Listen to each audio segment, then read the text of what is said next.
All right, so now we're going to go to part 2, the snorkeling study you did. Can you tell us a little bit about that study?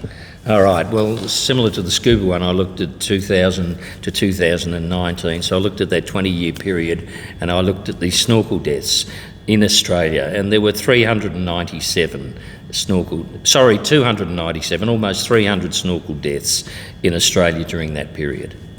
That's still a ton, isn't it? That's a lot. For something that people think is a very innocuous thing, right? We let little children do it, old folks, everybody in between, but yeah, almost 300 deaths. And there are two groups, right? There's two groups. There's predominantly surface snorkelers, which are often tourists, inexperienced snorkelers, often older people. In fact, the median age of that group was, I think, about 50-odd years old. Right, of that cohort, or 47 years old. And then there was a younger group, which are breath-hold divers, usually spearfishers or, apnea divers, and their median age was about 36, 37. And they're generally fitter, but they die for different reasons. Yeah. Can you talk about that older group? Like what were the reasons for their deaths? Was it medical? Was it getting caught in a rip? Was it aspirating a little bit of water and then having distress? The latter, to some extent. Inexperienced divers aspirate a bit of water and get into some stress. They might go into a laryngospasm, and if there's nobody around to grab them very quickly, which is often the case, they can get into problem. Cardiac issues, as with scuba, are predominant, probably closer. Health factors were there in about 50%. Contributors thought to believe contribute to about 50% of the accident.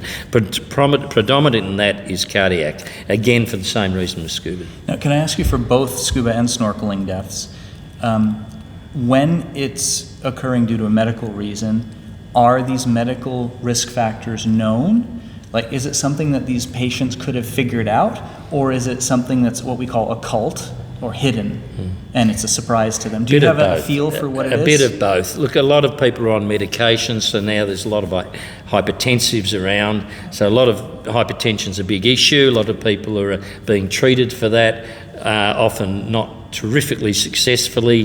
That can cause left ventricular hypertrophy, enlargement of the left ventricle of the heart, which makes it more prone to an arrhythmia.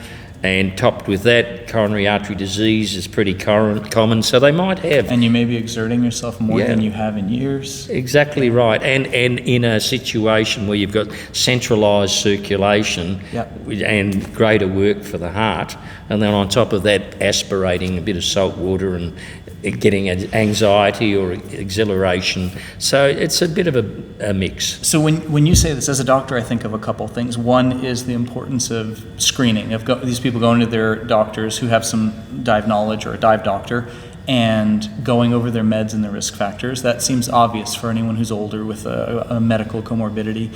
But the other thing is the presence of an AED on the boat. Yep. So I know, the boats I've been on, just recreationally here and there, will have oxygen on board, but I don't know whether there's any laws that they must carry an AED, which to me, it sounds like you're taking older customers out, stressing them in a way that's novel and very different. You ought to have an AED. In Queensland, the government regulations requires that boats over a certain size, dive boats or snorkel boats over a certain size, carry an AED. Wonderful. Now, in Australia, my organisation, the ADSF, subsidises AEDs for dive boats. So far we've subsidised, I think, over 40 AEDs around the country, and we're still opening that. So you give money to commercial dive boats that are making profits just in order to do good and get the AED on there? Yeah. And just because they're on there doesn't mean that's successful, though, because often, Oh, sure, you can have non-shockable rhythms, right? Non-shockable rhythms, and often there's delays, like in the aquatic situation, the diving and snorkeling situation. Really? Often it's 10 to 20 minutes before you've got a person landed on a platform where they can be resuscitated, where you can put the pads on. Goodness. So the likelihood of them going into a very fine VF or asystole is great. you know, but you've got an older cohort more likely to get into a primary cardiac issue, right, where AEDs might be successful if you can get them on quickly enough. So that's the key to it, and that's why we encourage it. Wonderful.